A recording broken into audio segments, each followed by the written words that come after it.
Really, what do all of these big accelerators have to do with using antimatter to blow up the Vatican? Well, the answer is not very much past the Bevatron, the last big accelerator that was built here at the Berkeley Labs. To understand antimatter as it's actually used in angels and demons, we need to consider charges and particles, to go way back to the beginning, in fact, to Benjamin Franklin, who postulated that there were negative and positive charges. And we now know that these charges, Franklin's charges, are typically carried by electrons and protons. Electrons are negatively charged and protons are positively charged. Put them together in a really crude and sort of embarrassingly simple model, and you have a hydrogen atom. Add a few more protons and electrons and some neutrons as well, and you can build up our entire periodic table of normal matter. The anti-electron, or the positron, was a prediction by a famous physicist named Dirac, who in 1928 had a problem with his mathematics. It blew up. And to solve this problem in his mathematics, he invented a positive electron. It seems like a hoax, but in fact it turned out to be correct. And this positive electron, the positron as it's now called, is simply the charge swapping of an electron. So take an electron and change its charge from negative to positive, and you'll get a positive electron or a positron. Aside from the change in sign, positrons are believed to be otherwise identical to electrons. Well, this wasn't just a phony thing. Very quickly thereafter, they were discovered 4 years later by a guy named Carl Anderson, who discovered them in cosmic rays. And here's a photograph of a positron, one of his originally detected positrons, going through his apparatus. What are positrons from cosmic rays? What are cosmic rays? Well, the top of our atmosphere is constantly bombarded by highly energetic particles. Most of these particles come from outside of the solar system. They come from other stars, perhaps even other galaxies.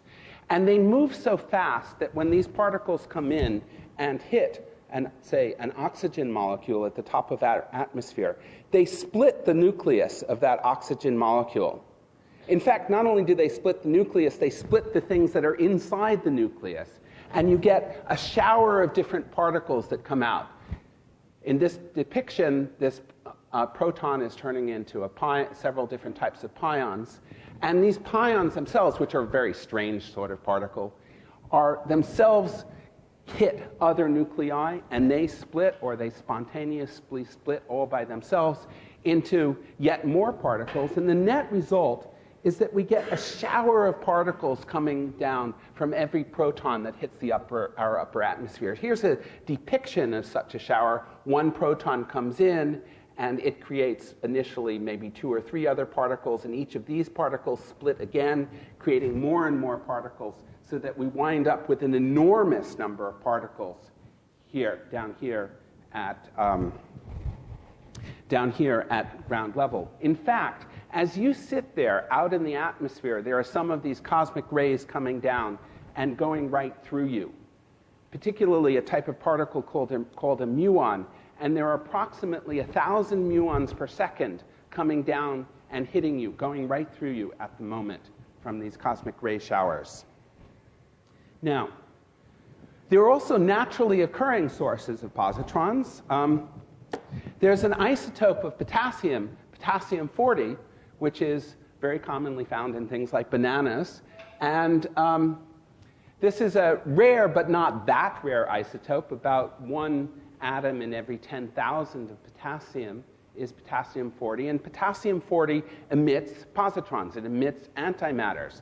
So as a result of eating this banana, over the course of time that this banana and its constituents, its potassium, stays in me, I will experience approximately 1,000 or so positrons inside me, which suddenly go out.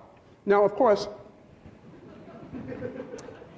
if you have more bananas in you, you'll get more positrons.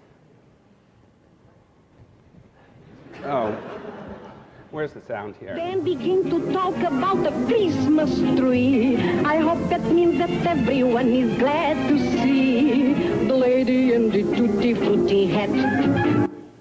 Well, anyway.